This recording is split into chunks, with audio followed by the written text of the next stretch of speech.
Hello दोस्तों, solution by PJ में आप सबका स्वागत है। कैसे हैं आप सब? आज आप लोगों के लिए लेके आ गई हूँ एक बार फिर से साइंस का मॉक टेस्ट। और ये मॉक टेस्ट सीरीज आपका दूसरा है। इसके पहले एक हो चुका है और बारी बारी से सारे विषय का मॉक टेस्ट कराया जा रहा है, वो भी फुल एक्सप्लेनेशन के साथ सॉल्यूशन दिया जाता है। तो अगर आपको सॉल्यूशन कराना पसंद आता हो तो चैनल को सब्सक्राइब कीजिए, वीडियो को शेयर और लाइक जरूर किया कीजिए। चलिए बढ़ते हैं पहले प्रश्न की ओर, देखते हैं क्या है हमारा पहला प्रश्न। ऑक्सीजन के एक अणु में कितने परमाणु होते हैं? ये आपसे पूछ लिया गया है कि पहला तो किसमें, तो ऑक्सीजन में, और किसमें तो अणु में, और कितने परमाणु होते हैं? तो ये होते हैं 2 परमाणु, जो कि ऑप्शन नंबर डी में दिया हुआ है। तो हमारा राइट आंसर हो जाएगा डी। वही बात कर ले और इससे क्या प्रश्न बन सकते हैं। तो आपको पता होगा कि वायुमंडल में ऑक्सीजन की मात्रा कितनी % है। मात्रा भी पूछ लिया जा सकता है। तो वायुमंडल में इसकी मात्रा कितनी प्रतिशत है? तो 21%। वही ऑक्सीजन के खोजकर्ता पूछ ले कि खोज किसने किया था? तो खोज किसने किया था? सीले एवं प्रिस्टले ने। किसने? तो सीले एवं प्रिस्टले ने क्या किया था? इसका खोज किया था। ये 2 पॉइंट जान गए। और ऑक्सीजन की अगर परमाणु संख्या की बात कर दे कि इसकी परमाणु संख्या कितनी है, तो कितना हो जाएगा? 8। ठीक, ये हो गया। इसका 3 समस्थानिक होता है। पूछते कि ऑक्सीजन का कितना समस्थानिक होता है, तो कितना होता है? 3 समस्थानिक। जो भी ऑक्सीजन से संबंधित प्रश्न बन सकते हैं और वो भी इम्पोर्टेंट, वही आपको बताया जा रहा है। और ऑक्सीजन का अगर पूछ ले कि अप्रूप कितना होता है, अप्रूप, तो अप्रूप कितना होता है? 2 होता है। तो ये सब सारी चीजों को, और वो कौन सा? तो O2 और कौन? O3। ठीक, तो O3 समझ ही रहे हैं क्या? ओजोन, जिसका अधिकतम मात्रा कहाँ पाया जाता है? तो समताप मंडल में। और ओजोन परत सूर्य से आने वाली परावैंगनिक किरणों को क्या कर लेता है? अवशोषित कर लेता है। तो देख लीजिए ऑक्सीजन से कितने सारे प्रश्न और बन गए जिसका सॉल्यूशन हम लोग जाने। अब बढ़ते हैं दूसरे प्रश्न की ओर। हमारा दूसरा प्रश्न आ गया है, जब सूखा किशमिश को किसमें, सांद्र नमक में रखा जाता है तो मतलब वो कैसा होने लगता है? यही आपसे पूछ लिया गया। तो वो सिकुड़ना शुरू हो जाता है। क्या हो जाता है? सिकुड़ने लगता है, जो कि ऑप्शन नंबर ए में दिया हुआ है। अब पूछेगा कि किशमिश का सिकुड़ना किसके कारण होता है, तो ये भी पूछ दे सकता है कि इसका रीजन क्या है। तो बाह्य अपरासरण के कारण। किसके कारण? बाह्य परासरण के कारण क्या होता है? सूखा किशमिश को जब सांद्र नमक में रखा जाता है तो सिकुड़ने लगता है। किसके कारण? तो बाह्य परासरण के कारण, या इसको इंग्लिश में कह सकते हैं इक्सोऑस्मोसिस के कारण। इक्सोऑस्मोसिस के कारण। ठीक, वही परासरण में क्या होता है? द्रव उच्च सांद्रता से क्या होता है? निम्न सांद्रता की ओर प्रवाहित होता है। किसमें? परासरण में क्या हो जाता है? परासरण का प्रक्रिया में कि जो द्रव होता है वो क्या होता है? उच्च सांद्रता से निम्न सांद्रता की ओर, निम्न सांद्रता की ओर क्या होता है? प्रवाहित होता है। तो ये सब छोटा छोटा पॉइंट है, इसको ध्यान में जरूर रखिएगा। अब बढ़ते हैं तीसरे प्रश्न की ओर। हम देखते हैं तीसरे प्रश्न में क्या है। और आपका सारा NCERT SCERT बेस्ड क्वेश्चन रहता है और एकदम चुन चुन के लिए आप लोग के लिए इम्पोर्टेंट प्रश्नों का ही कलेक्शन लाया जाता है। तो प्लीज़ जितना हो सके चैनल को सब्सक्राइब, शेयर, लाइक जरूर किया कीजिए। अब देखते हैं तीसरा नंबर, दाब की SI इकाई क्या है?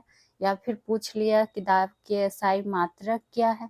तो क्या हो जाएगा? पास्कल, जो कि ऑप्शन नंबर बी में हमारा दिया हुआ है। ठीक, वही बात कर ले, रेडियन किसका मात्रक है? तो रेडियन जो मात्रक है ये किसका है? समतल कोण का। किसका? तो समतल कोण का। ठीक, और आपको फिजिक्स का टॉपिक वाइज हम पढ़ा चुके हैं संडे स्पेशल में। उसमें जितने भी मात्रक है जो हमारे इम्पोर्टेंट बनते हैं वो आपको उसमें करवाया गया है।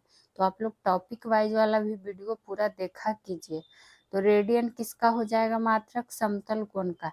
लेकिन वही देखिए यहाँ पर रेडियन 2 बार ऑप्शन में आ गया।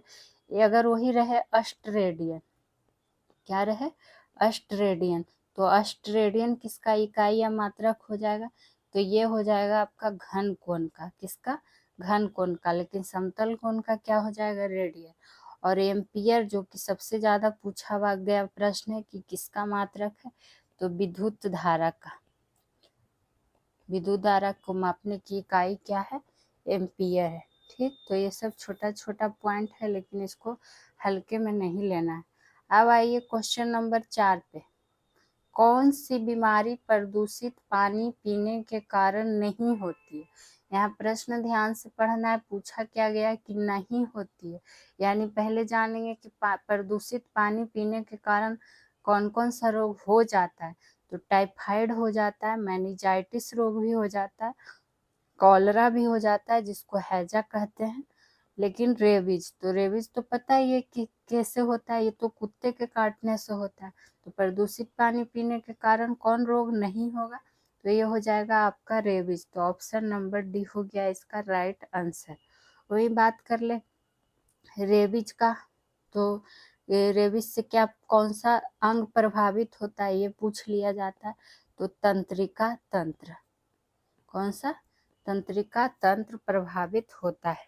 ठीक, बाकी आपको हम टाइफाइड कॉलरा सबके बारे में बता चुके हैं बहुत बार सेशन में कि किस बीमारी मतलब कि किस जीवाणु के कारण होता है, नाम भी आपको बता चुके हैं, और कौन सा अंग को प्रभावित करता है। यहाँ रेबीज से संबंधित प्रश्न जानते हैं ये किस अंग को प्रभावित करता है, तो तंत्रिका तंत्र को। और क्या पूछ लिया जाता है, किस वायरस के कारण होता है, वायरस के कारण तो होता ही है, लेकिन किस वायरस के कारण, रेबीज, तो रैबिडो वायरस, कौन वायरस, रैबिडो वायरस के कारण क्या हो जाता है, रेबीज हो जाता है।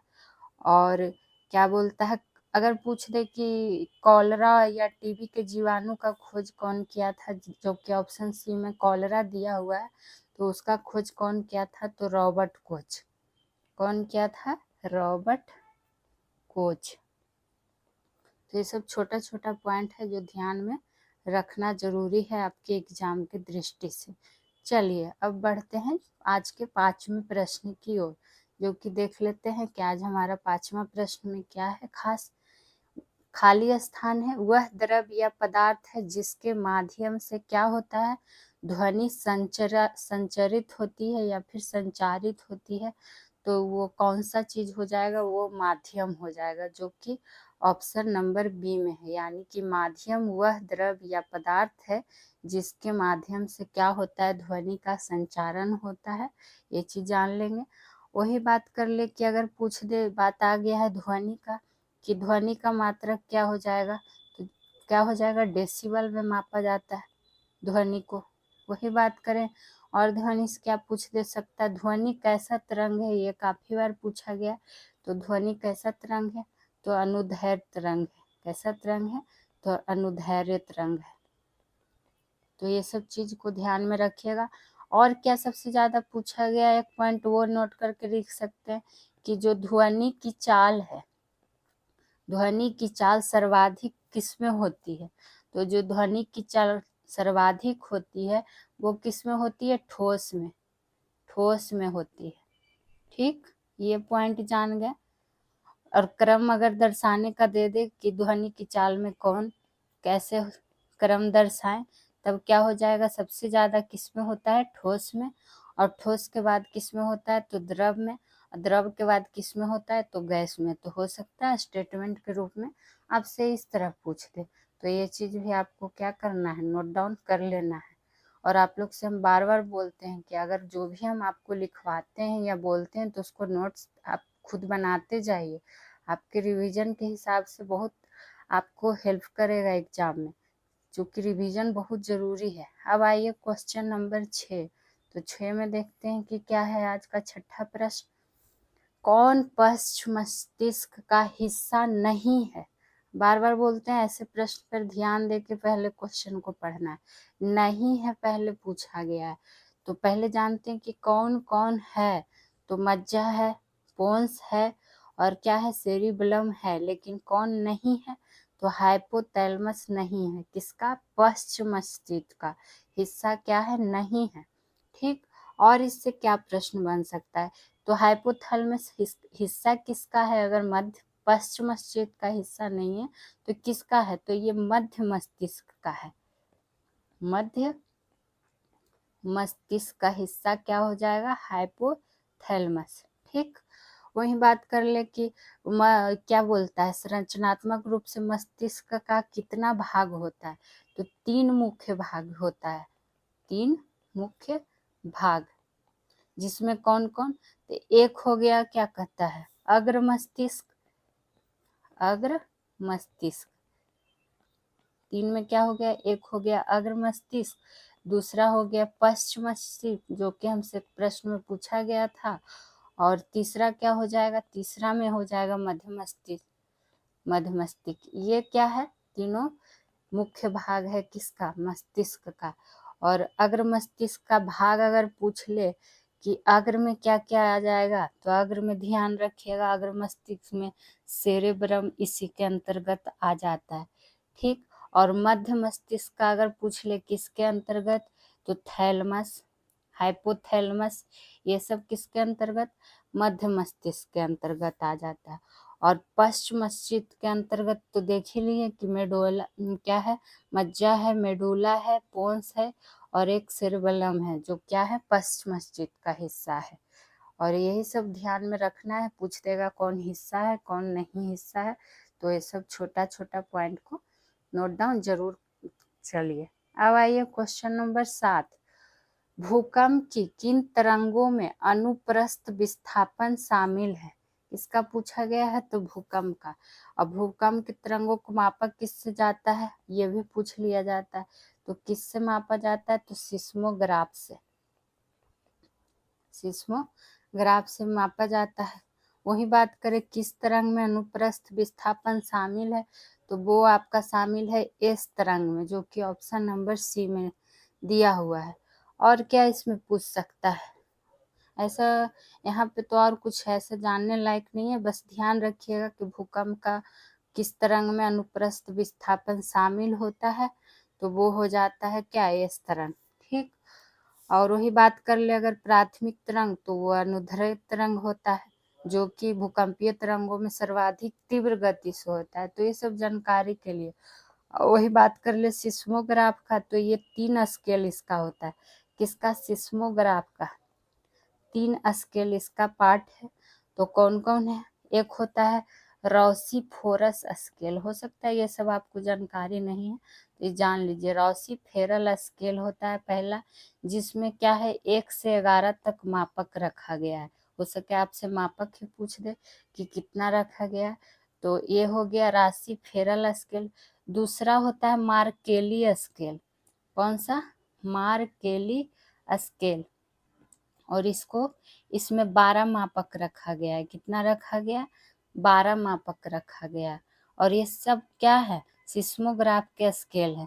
तीसरा में देखिए रिएक्टर स्केल सुने होंगे, जो कि एग्जाम में बहुत बार पूछा गया, तो रिएक्टर स्केल में 0 से 10 मापक होता है, 0 से 10 मापक तक होता है, तो इसका बस मापक ध्यान रखिएगा कि कितना से कितना होता है। चलिए अब बढ़ते हैं 8वें प्रश्न की ओर। हमारा 8वां प्रश्न क्या है, देख लेते हैं। कौन सा जल में घुलनशील ऐसा एकमात्र विटामिन है जिसे कई वर्षों तक, कितने वर्षों तक, तो कई वर्षों तक क्या किया जाता है, यकृत में संग्रहित किया जा सकता है, किसमें, तो यकृत में संग्रहित किया जा सकता है, तो वो विटामिन कौन सा हो जाएगा, विटामिन B12। तो ऑप्शन नंबर ए में ही दिया हुआ है हमारा क्या, विटामिन B12।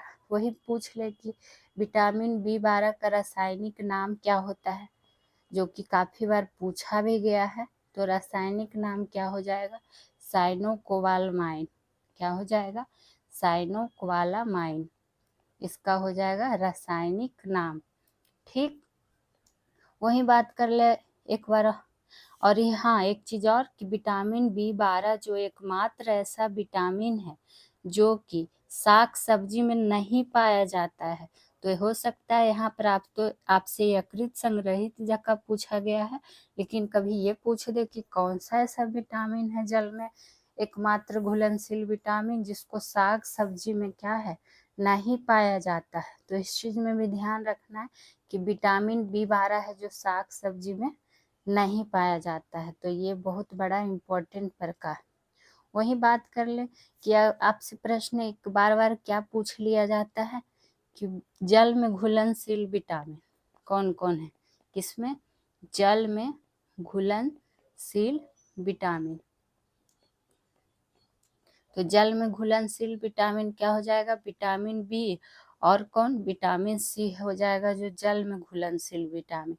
लेकिन वही वसा में घुलनशील विटामिन की बात कर ले कि वसा में घुलनशील विटामिन क्या हो जाएगा, तो वसा में घुलनशील विटामिन में क्या आ जाएगा, तो इसमें आ जाएगा vitamin A, vitamin D, vitamin E और विटामिन के है जो क्या है वसा में घुलनशील विटामिन है, और जल में विटामिन B, C। और इसका राइट आंसर क्या है, विटामिन B12। और भी आपको हम पहले भी विटामिन से संबंधित और भी बहुत सारी जानकारियां दे चुके हैं। यहाँ पर जैसा प्रश्न था उसके अकॉर्डिंग आपको जानकारी दिया गया। चलिए अब बढ़ते हैं 9वें प्रश्न की ओर। फॉलिक अम्ल का दूसरा नाम कौन सा है, कौन सा अम्ल, तो फॉलिक अम्ल। और इसका आपसे मतलब कहिए कि दूसरा नाम या फिर अन्य नाम पूछ लिया गया है, तो अन्य जो नाम है या दूसरा नाम है वो है आपका टेराइलग्लूटेमिक अम्ल, जो कि ऑप्शन नंबर ए में है। तो ऐसी चीजों को अगर नोट डाउन नहीं करिएगा तो दिमाग से निकल जाएगा, तो जरूर लिखते जाइएगा। तो फॉलिक अम्ल का दूसरा नाम क्या हो गया, टेराइलग्लूटिक अम्ल। वही बात कर ले कि विटामिन पूछ लिया जाता है कि विटामिन बी मतलब जो ये फॉलिक अम्ल है ये किसका रासायनिक नाम है, ये भी तो पूछ सकता है। तो ये विटामिन B9 का रासायनिक नाम है। किसका, विटामिन B9 का अगर रासायनिक नाम पूछ दे तब क्या हो जाएगा, फॉलिक अम्ल, जो कि जल में घुलनशील है। ये भी क्या है, जल में घुलनशील विटामिन है, जल में घुलनशील। ठीक, और विटामिन B9 जान ही गए। और इसका बात कर ले कि मुख्य कार्य क्या है, तो मुख्य कार्य है कि रक्त कणिका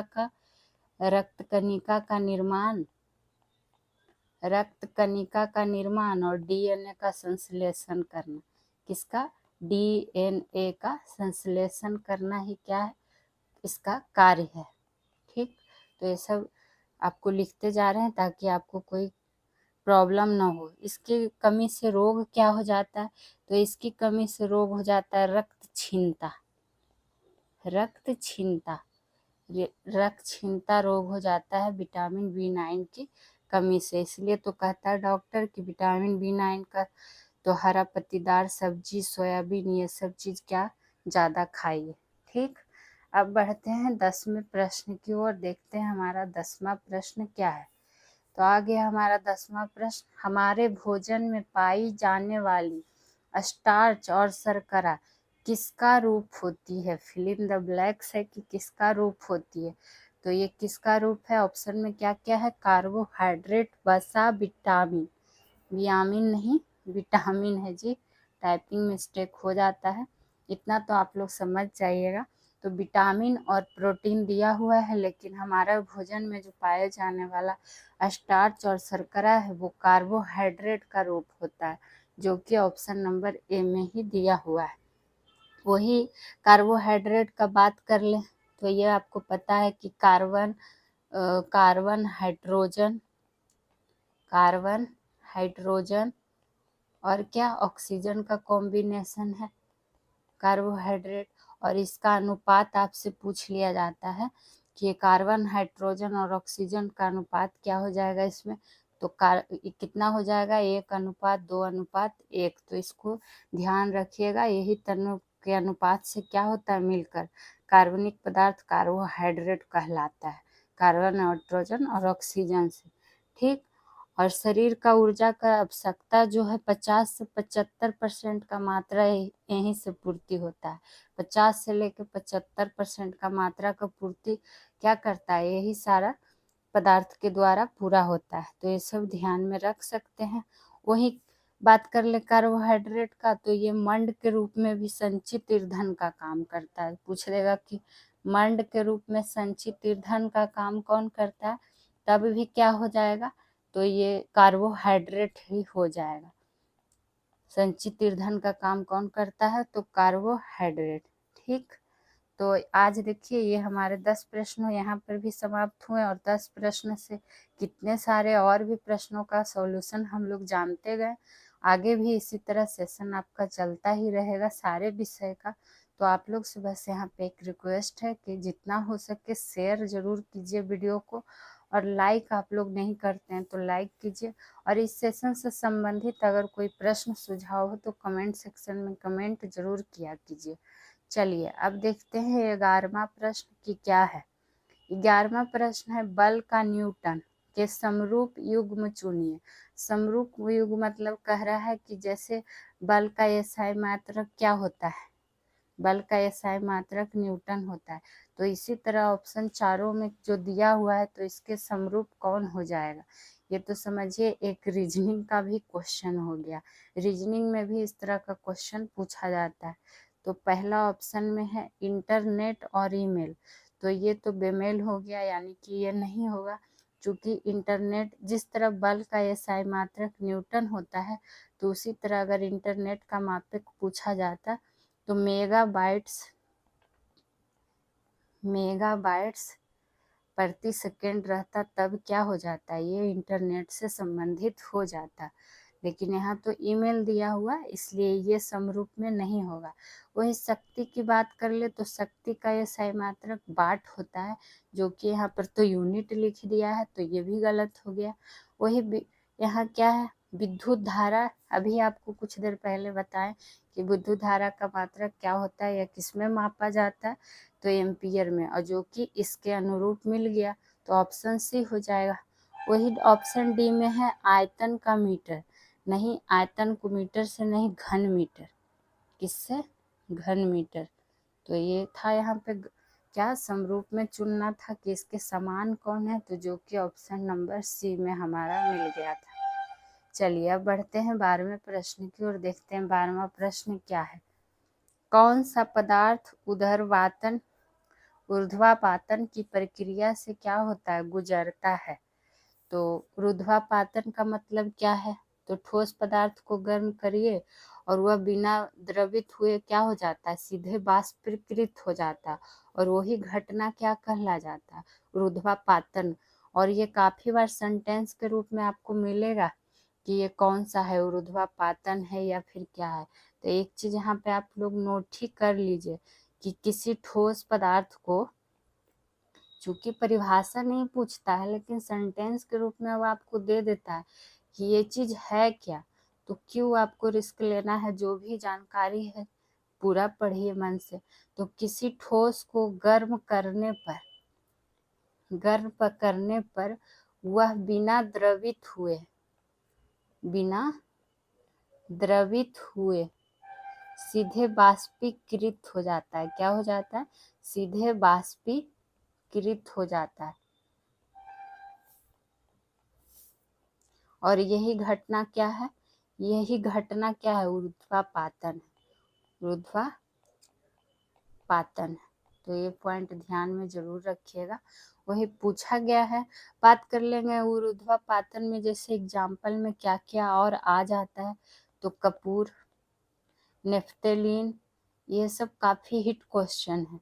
नेफ्थेलीन और क्या, अमोनियम क्लोराइड, बेंजोइक अम्ल, ये सब भी क्या है, ऊर्ध्वापातन ही है। बेंजोइक अम्ल और भी बहुत सारे हैं, लेकिन जो बार बार रिपीटेड है वही आपको बताया जा रहा है। तो क्या कहता है, इसके अंतर्गत जो यहाँ ऑप्शन के अकॉर्डिंग है, ऊर्ध्वापातन की प्रक्रिया से जो गुजरता है वो क्या है, और ये आयोडीन, जो कि ऑप्शन नंबर बी में हमारा दिया हुआ है। देखिएगा बहुत ऐसा प्रश्न पूछा रहता है कि आसवन क्या है, किस विधि से कौन सा अलग होता है, तो ये सब जानकारी होना चाहिए, खास करके ऊर्ध्वापातन का तो जरूर होना चाहिए। एक हिट क्वेश्चन क्या पूछ लिया जाता है कि लाल और लाल और क्या, नीली इंक का मिश्रण।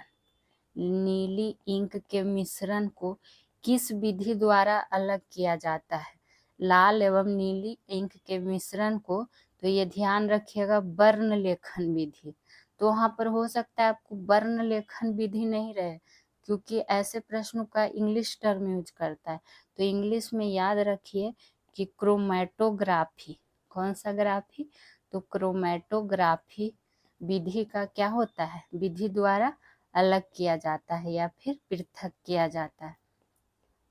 यकीन मानिए, आपको यहाँ जो आप कहीं पढ़िएगा तो पेड बैच में आपको प्रोवाइड किया जाएगा। वो चीज़ आपको फ्री ऑफ कॉस्ट पूरे मन से अच्छे तरीके से आपको कंटेंट के रूप में इस चैनल के माध्यम से दिया जा रहा है। तो आप लोग बस सपोर्ट कीजिए। बाकी जितना अच्छा क्वेश्चन, इम्पोर्टेंट क्वेश्चन मेरा काम है आपके लिए लाना और उसका सॉल्यूशन कराना। आपका काम है पढ़ना और बस वीडियो को जितना हो सके लाइक शेयर करना। ठीक, अब बढ़ते हैं 13वें प्रश्न की ओर। हमारा 13वां प्रश्न अब आ रहा है, एक लकड़ी के बल्ले को एक वस्तु के रूप में किस प्रकार वर्गीकृत किया जा सकता है? देखिए, ऐसे रटा रटा प्रश्न आपको कोई भी करवा दे सकता है, लेकिन जो आपको सिर्फ पेड बैच में मिलेगा वो यहाँ आपको मिल रहा है, तो क्यों ना आप लोग इसका फायदा उठाइए। तो जब लकड़ी का बल्ला को है जो किस रूप में पूछा गया है, तो ऑप्शन ये है पारभासी, पारदर्शी, चमकदार और अपारदर्शी। तो ये हो जाएगा अपारदर्शी। तो ऑप्शन डी हो जाएगा इसका राइट आंसर। ठीक, ये अपारदर्शी का मतलब क्या हो गया कि वैसा वस्तु जिसका माध्यम से प्रकाश आर पार नहीं हो सकता है। तो अपारदर्शी वस्तु में एग्जाम्पल क्या क्या हो सकता है? जैसे कि पत्थर हो गया, लकड़ी हो गया, किताब हो गया।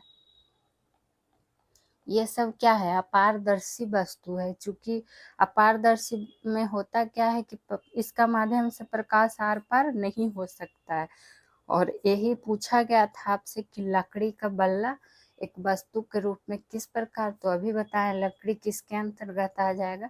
तो अपारदर्शी के अंतर्गत आ जाएगा। ठीक, यहाँ पर लकड़ी आया है तो एक पॉइंट आपको बता दें कि क्रिकेट का बल्ला बनाने के लिए, क्रिकेट तो बहुत लोगों को देखना पसंद है, हमें भी पसंद है, तो क्रिकेट से संबंधित प्रश्न भी तो जानना चाहिए कि क्रिकेट के बल्ले बनाने के लिए, क्रिकेट के बल्ले बनाने के लिए किस लकड़ी का, चूंकि लकड़ी का तो बना होता ही है, लेकिन किस लकड़ी का प्रयोग किया जाता है ये जानना जरूरी है। तो क्रिकेट के बल्ले बनाने के लिए जो लकड़ी प्रयुक्त होता है उसका नाम क्या है? तो सैलिक्स परप्यूरिया। परप्यूरिया की जगह एल्वा भी रह सकता है, तो यही हो जाता है। तो सैलिक्स परप्यूरिया या फिर एल्वा लकड़ी का प्रयोग होता है, लकड़ी का प्रयोग होता है। ठीक, वही क्रिकेट का सबसे अच्छा बल्ला जो बनाया जाता है वो सरपत पेड़ के लकड़ी से बनाया जाता है। सबसे अच्छा बल्ला।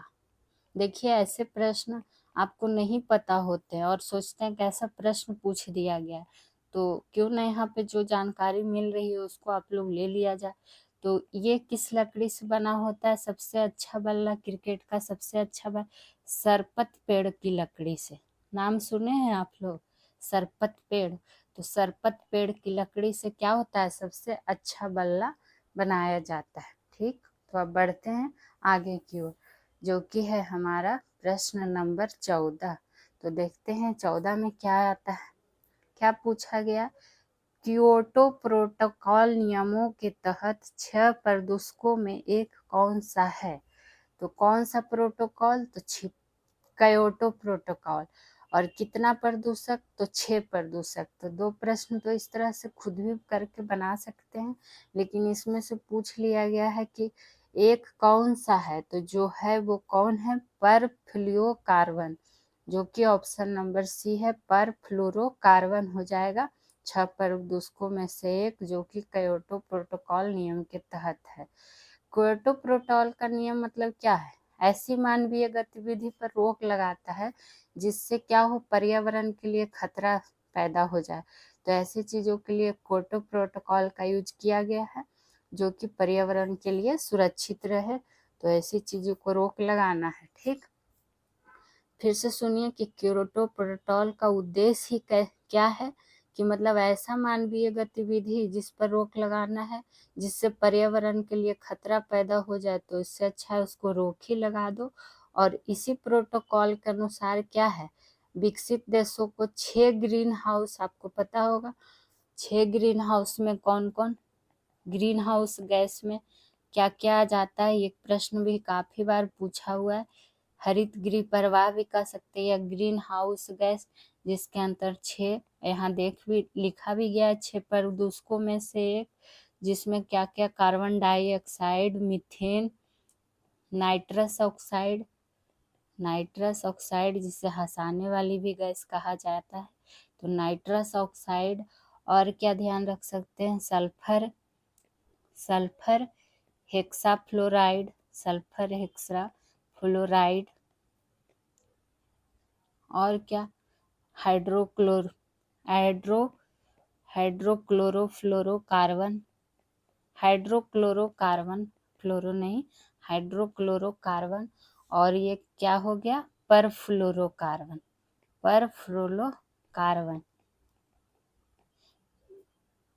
मतलब ये आपको यहाँ पर बताया जा रहा है कि इस प्रोटोकॉल के अनुसार विकसित देशों का, तो विकसित देशों का मतलब जो 6 ग्रीन हाउस गैस है, जैसे carbon dioxide gas, methane, nitrous oxide, sulphur hexafluoride, hydrochlorocarbon और परफ्लोरोकार्बन का उत्सर्जन जो हुआ है, तो कम से कम 5% की कमी करना था। कब से, 1990 के स्तर से। और इसी जो क्योटो प्रोटोकॉल का संधि जो हुआ था वो कब हुआ था, तो 1997 में हुआ था। और लेकिन लागू कब हुआ था, तो लागू 2005 में हुआ था। तो ये जो है 1990 का स्तर पर बात हुआ था कि ये क्षोभों को क्या करना है, 5% तक कम करना है प्रदूषकों को। तो ये सब आपके लिए बहुत ही इम्पोर्टेंट प्रश्नों में से एक आता है, ऐसे इसको ध्यान में रख लेना है। चलिए अब बढ़ते हैं 15वें प्रश्न की ओर। हैजा का टीका किसने विकसित किया था, किसका टीका, तो हैजा का टीका। तो जो हैजा का टीका विकसित किया था वो क्या था, फेरौन नाम का, जैमे फेरौन। पूरा नाम क्या था, जैमे फेरौन। यही क्या क्या था, हैजा का टीका का इसने क्या क्या था, विकसित किया था। वही बात कर ले कि हैजा तो जीवाणु के कारण होता ही है, लेकिन किस जीवाणु के कारण, ये काफी बार पूछा गया। तो ब्रीवियो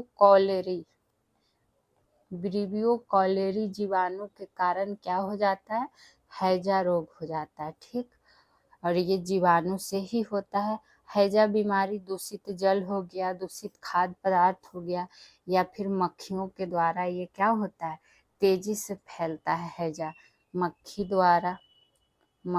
द्वारा। और किसके, दूषित जल, खान पान से क्या होता है, हैजा रोग हो जाता है। लेकिन उसका टीका कौन विकसित किया है, तो जैम फेरौन नाम के वैज्ञानिक ने। वही बात कर लिए, एडवर्ड जेनर ने किस टीके की खोज की है, तो एडवर्ड जेनर ने चेचक के टीके की खोज की है।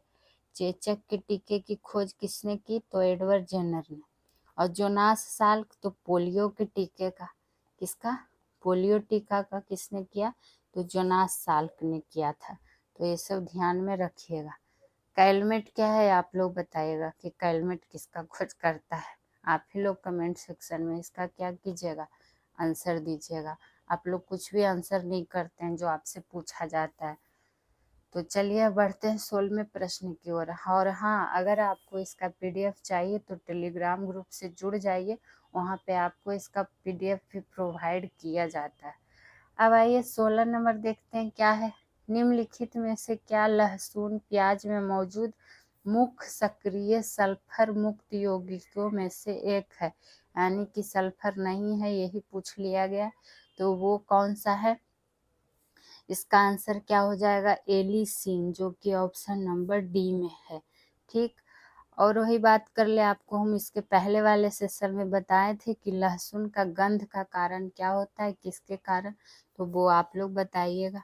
ठीक, वही बात करें, ऐसे तो जो लहसुन और प्याज है उसका गंध का कारण मेनली उपस्थित सल्फर यौगिक ही होता है, लेकिन यहाँ आपसे पूछा गया सल्फर मुक्त, तो यहाँ सल्फर मुक्त जो क्या है, एलिसीन है, बाकी इथेनॉल, सेलुलोज, फिनॉल नहीं है। ठीक, वही बात कर ले, लहसुन किस कुल से संबंध रखता है लहसुन प्याज, तो ये किस कुल से संबंध रखता है, तो लिलिएसी कुल से, जो कि हम आपको बता भी चुके हैं। लिलिएसी कुल से, कुल का पौधा क्या है, लहसुन और प्याज। ठीक, और प्याज का छिलका उतारने पर आंसू आने का कारण क्या है, तो सल्फेनिक अम्ल। देखते हैं, प्याज को छिलका उतारिए या काटिए तो जो आंसू निकलता है, आंसू निकलता है, वो क्या कारण है, तो सल्फेनिक अम्ल के कारण निकलता है। किस अम्ल के कारण, तो सल्फेनिक अम्ल के कारण। ठीक, तो अब आंसू निकलेगा तो उस टाइम एक जिक्के याद रख लेना है कि अरे प्याज काट रहे हैं, आंसू निकल रहा है, यानी हमारा सल्फेनिक अम्ल निकल रहा है। ठीक, तो ऐसे ध्यान में आप लोग रख सकते हैं। और सेलुलोज का बात कर ले तो सेलुलोज से बना कृत्रिम रेशा ही क्या कहलाता है, रेयॉन कहलाता है। सेलुलोज से निर्मित क्या होता है, कृत्रिम रेशा। उतना लिखना पॉसिबल नहीं है, तो कुछ कुछ पॉइंट आप लोग खुद से सुन के भी नोट डाउन कर सकते हैं। ठीक, चलिए अब बढ़ते हैं 17वें प्रश्न की ओर, देखते हैं 17 नंबर में क्या है। 17 में कुछ खतरा तो नहीं है, नहीं जी, कोई खतरा नहीं है। यहाँ पे आपको पढ़ाई करवाया जाता है, तो खतरा क्या रहेगा। कौन सा कारक मैड हैटर रोग के जिम्मेदार है। देखिए कैसा कैसा रोग है, नाम क्या है, मैड हैटर रोग। मैड मतलब क्या होता है, पागल, हैटर मतलब नफरत, रोग मतलब रोग। नहीं, ऐसे तोड़ के नहीं पढ़ना है, ये इंग्लिश नहीं है, ये आपका साइंस का प्रश्न है। तो कौन सा कारक मैड हैटर रोग का जिम्मेदार है, तो ये मैड हैटर रोग है जो किस, पारा विषाक्तता, पारा विषाक्तता ही है जो इसका कारक है। और जब देख रहे हैं कि मैड मतलब पागल ही होता है, तो पागल कैसे, दिमागी रूप से पागल, तो ये क्या करेगा, पारा विषाक्तता का ही रूप है जो मस्तिष्क और तंत्रिका तंत्र को प्रभावित करता है। तो अगर आपसे पूछे मैड हैटर रोग किस अंग को प्रभावित करता है, तो मस्तिष्क और किसको, तंत्रिका तंत्र को, मैड हैटर रोग। ठीक, और ये क्या करता है, पारा वाष्पों को सांस लेने से पारा विषाक्तता हो जाता है। तो ये सब तो ठीक है, कोई दिक्कत नहीं है। विटामिन डी की कमी से क्या हो जाता है, सूखा रोग, हो सूखा रोग कहिए या फिर रिकेटस। तो डॉक्टर बोलता है सुबह सुबह सूर्य का धूप पड़ना चाहिए आपके मतलब शरीर में, तो सुबह का धूप जरूर लीजिए। तो वो होता है विटामिन डी की कमी से कारण सूखा रोग, जिसको रिकेटस बोला जाता है। वही एक पूछ लिया जाता है कि पारा युक्त जल पीने से कौन सा रोग हो जाता है। ये काफी बार पूछा हुआ प्रश्न है कि पारा युक्त जल पीने से कौन सा रोग होता है। पारा युक्त जल पीने से जो होता है, मिनी माता रोग हो जाता है। कौन रोग, तो मिनी माता रोग होता है। ठीक, और तांबा के कमी से पूछ लिया जाता है कि कौन सा रोग होता है, तांबा के कमी से। तो याद आया तो आपको यहाँ पर बता देते हैं। तो तांबा की कमी से होता है विल्सन रोग। प्रीवियस ईयर पेपर उठा के बनाया कीजिए, देखिए आपको प्रश्न मिलेंगे ही मिलेंगे। तो अगर आप किसी भी एग्जाम की तैयारी कर रहे हैं, जो TRE 4 के लिए लगे हुए हैं, उनके लिए तो ये सेशन काफ़ी हेल्पफुल होने ही वाले हैं। लेकिन साथ ही साथ अगर आप किसी भी कंपटीशन की तैयारी कर रहे हैं, बिहार का कोई एग्जाम हो या फिर GK GS, तो सबका सेम ही रहता है ना, तो आप लोग इस चैनल से जुड़ सकते हैं और हमारी मेहनत में आप सपोर्ट कर सकते हैं, ताकि आप लोगों के लिए भी और भी अच्छा किया जा सके। अब आइए क्वेश्चन नंबर 18। 18 में देखते हैं क्या है, हड्डी के घनत्व और सामर्थ्य के ह्रास को क्या कहा जाता है। ह्रास नहीं, ह्रास। ह्रास मतलब क्या होता है, किसी चीज का घटना तो हड्डी के घनत्व और सामर्थ्य के ह्रास को क्या कहा जाता है? तो कहा जाता है ऑस्टियोप्रोसिस, जो कि ऑप्शन नंबर सी में है। और आप लोग को क्वेश्चन देखिए, पूरा वीडियो देखिए, आप लोग पढ़ने वाले रहेंगे तो खुद पता चल जाएगा कि क्वेश्चन का कलेक्शन कैसा है। तो अगर आपको अच्छा लगे तभी चैनल को सब्सक्राइब शेयर लाइक कीजिए। हम चाहते हैं कि मेरा मेहनत अगर आपको पसंद आता है तभी कीजिए, ऐसे ही नहीं। तो प्लीज़ आप लोग सपोर्ट कीजिए, लेकिन हाँ, पढ़ाई देख के अगर अच्छा लगता है आपको तो हड्डी के घनत्व और सामर्थ्य के ह्रास को क्या कहा जाता है? ऑस्टियोप्रोसिस। और ऑस्टियोप्रोसिस क्या है? हड्डी का रोग है जिससे फ्रैक्चर का खतरा बढ़ जाता है। ये तो रोग है किसका? हड्डी का, ये तो पता ही है। और हड्डी का अध्ययन क्या कहलाता है? तो ऑस्टियोलॉजी। और ऑस्टियोप्रोसिस भी हड्डी से ही संबंधित है। इसमें होता क्या है कि मतलब खनिज घनत्व कम हो जाता है। ऑस्टियोप्रोसिस रोग में खनिज घनत्व कम हो जाता है, और इसका अगर निदान करवाना रहता है, यानी कि इस रोग से छुटकारा पाना जाता है, तो इसके लिए एक डेक्सा स्कैन होता है। कौन स्कैन होता है? तो डेक्सा स्कैन होता है। मतलब डेक्सा स्कैन के जरिए ही इसका क्या किया जाता है? इलाज किया जाता है। इसको सबसे बेहतरीन टेस्ट कहा जाता है, किसको?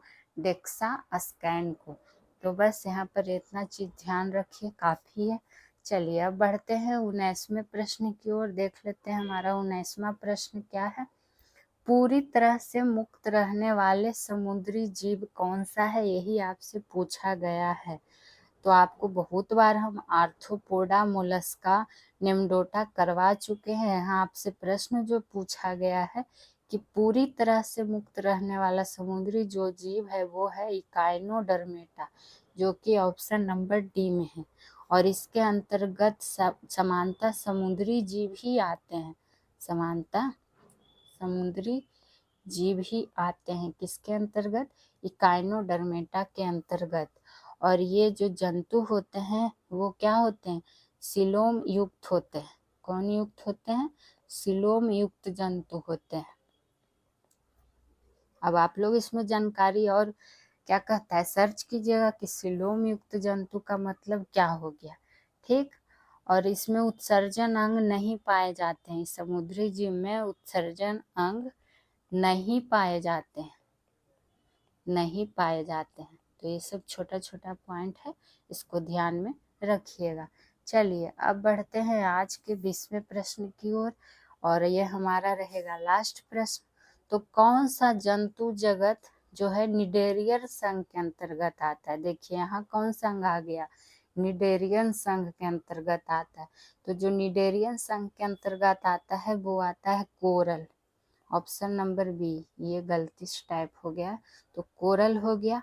और इसमें क्या होता है कि जलीय, समुद्रीय या फिर मुक्त रूप से तैरने वाले जंतु होते हैं जो कि निडेरियन संघ के अंतर्गत आते हैं। इस जो जीव होते हैं उनके मुख के चारों ओर कुछ धागे तरह की क्या होती है? संरचना पाई जाती है, जो कि भोजन को पकड़ने में क्या करती है? मदद करती है। और अगर उदाहरण पूछ ले तो कोरल तो जान ही गए, एक हाइड्रा, हाइड्रा, जेलीफिश, जेलीफिश, और क्या? सी एनीमोन, सी एनीमोन, ये सब पूछा जाता है प्रश्न। और मूंगा, ये सब किस संघ के अंतर्गत आते हैं जीव? तो निडेरियन संघ के अंतर्गत आते हैं। अब कोरल, ये जो कोरल है ऑप्शन बी में, तो ये जातियां समूह में रहती हैं। ये लेकिन एक ऐसा है जंतु जो एकांकी रूप में रहता है, उसका नाम पूछ लिया जाता है, तो हाइड्रा। ठीक, तो ये चीज ध्यान रख सकते हैं। बाकी केचुआ हो गया, धोंधा देखिए लिखा गया है, घोंघा होना चाहिए। तो केचुआ हो गया, घोंघा हो गया, सीपी हो गया, नहीं सॉरी केचुआ नहीं, घोंघा हो गया, सीपी हो गया, ये सब मोलस्का संघ के अंतर्गत आ जाता है। केचुआ हो गया, जोक हो गया, ये सब एनालिडा संघ के अंतर्गत आता है। और समुद्री जीव आपको अभी बताए हैं कि काइनोडर्मेटा संघ के अंतर्गत आता है। तो ये सब आपको हम बहुत बार करवा भी चुके हैं। तो आज के लिए ही इतना ही इस सेशन में। बाकी फिर मिलते हैं किसी और सब्जेक्ट का लेके टॉप क्वेश्चनों का सॉल्यूशन। तो चलिए तब तक पढ़िए मन से, खुश रहिए, मस्त रहिए। Thank you.